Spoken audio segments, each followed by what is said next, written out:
Jobs కి సంబంధించి చాలా రచ్చరచ్చ నడుస్తోంది తెలంగాణలో. ఏం జరుగుతోంది, ఏమనిపిస్తోంది, ఏం చెప్తుంది బీజేపీ? అంటే తెలంగాణ రాష్ట్రం, నేను ఉస్మానియా యూనివర్సిటీ విద్యార్థి నాయకుడు సార్. తెలంగాణ రాష్ట్రం కోసం అని చెప్పేసి తెలంగాణ ఉద్యమంలో 100కు పైగా కేసులు పెట్టించుకున్న తెలంగాణ రాష్ట్రం కోసం ఆనాడు ఉద్యమం చేసినటువంటి ఒక విద్యార్థి నాయకుడిగా బాధపడతా ఉన్నా. ఎందుకంటే తెలంగాణ రాష్ట్ర ఉద్యమం జరిగిందే నీళ్లు, నిధులు, నియామకాలు. అవును. ఆ రోజు తెలంగాణ ట్యాగ్ లైన్ లో ఫస్ట్ ఉస్మానియా యూనివర్సిటీ విద్యార్థులుగా ఆ రోజు మేము అందరం ఉద్యమం చేసింది. ఎందుకంటే తెలంగాణ రాష్ట్రం వస్తే ఉద్యోగాలు వస్తాయి అనేటువంటి ఏకైక నినాదంతో విద్యార్థి లోకం మొత్తం మీద రోడ్ల మీదకి వచ్చిన తర్వాత యావత్ తెలంగాణ సమాజాన్ని కదిలించి తెలంగాణ ఉద్యమం చేసినటువంటి విద్యార్థి నాయకులు. తెలంగాణ రాష్ట్రం వస్తే ఉద్యోగాలు వస్తాయి అనుకున్నాం. కానీ గత 10 సంవత్సరాల కాలంలో టీఆర్ఎస్ పార్టీ అధికారంలో ఉన్నప్పుడు ఒక్క నోటిఫికేషన్ కూడా వేయకుండా వేసిన నోటిఫికేషన్ ని కేసుల పేరుతో, కోర్టుల పేరుతో జాప్యం చేస్తూ విద్యార్థి లోకాన్ని మొత్తం నట్టేట ముంచినటువంటి ప్రభుత్వం టీఆర్ఎస్ ప్రభుత్వం, గత ప్రభుత్వం.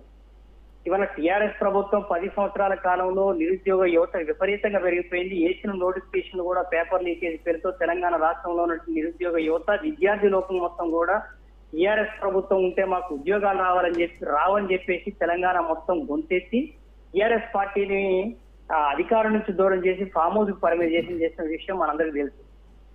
ఆ తర్వాత తెలంగాణ రాష్ట్రంలో కాంగ్రెస్ పార్టీ మేము వస్తే 2 లక్షల ఉద్యోగాలు ఇస్తాము.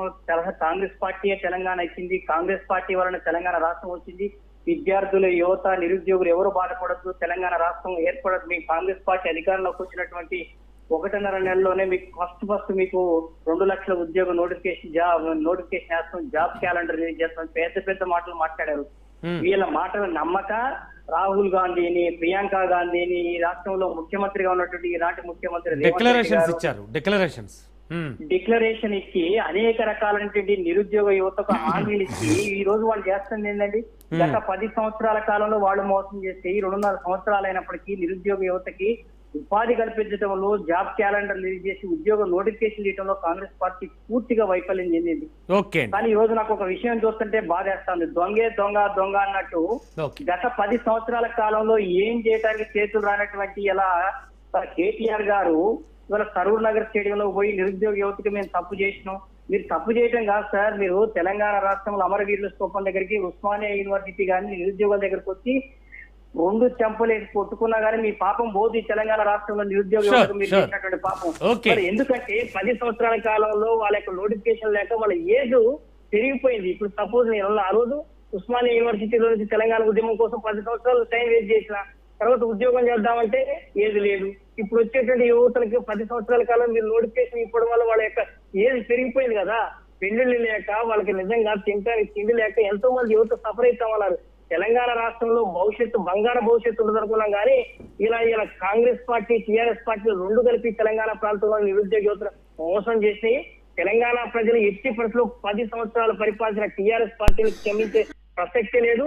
ఈ రోజు తెలంగాణ ప్రాంత నిరుద్యోగులు మొత్తం కూడా కాంగ్రెస్ పార్టీ ఏదైతే హామీలు ఇచ్చిందో ఎన్నికల హామీలో ఆ హామీలు నిలబెట్టుకోవడంలో రేవంత్ రెడ్డికి గానీ ఆ మధ్య వర్గానికి ఎటువంటి హక్కు లేదు. నిరుద్యోగుల గురించి మాట్లాడే నైతిక అర్హత లేదు. ఎందుకంటే కాంగ్రెస్ పార్టీ అనేది ఎప్పుడు కూడా యువతను మోసం చేస్తున్నటువంటి పార్టీ. వాళ్ళకి డబ్బుల మీద ఉన్నటువంటి యావ, ఢిల్లీకి సంచులు మోయడానికి ఉన్నటువంటి యావ ఇలా ఈ రాష్ట్రంలో ఉన్నటువంటి నిరుద్యోగ యువత పట్ల ఎందుకు లేదని చెప్పేసి ఆలోచన జరుగుతా ఉన్నాం. ఎందుకంటే ఒక తెలంగాణ ఉద్యమకారుడిగా ఎవడి పాలైందరో తెలంగాణ, ఎవడేరుతుందో తెలంగాణ పాటలు పాడినటువంటి మేము ఈ రోజు ఈ నిరుద్యోగ యువత యొక్క భవిష్యత్తు చూస్తే ఎడుగుతుంది తెలంగాణ రాష్ట్రం. ఓకే, థ్యాంక్ యూ అండి, థ్యాంక్ యూ మీ అభిప్రాయం తెలియజేసినందుకు పుల్లారావు యాదవ్ గారు. Thank you so much. Okay, Rahul గారు.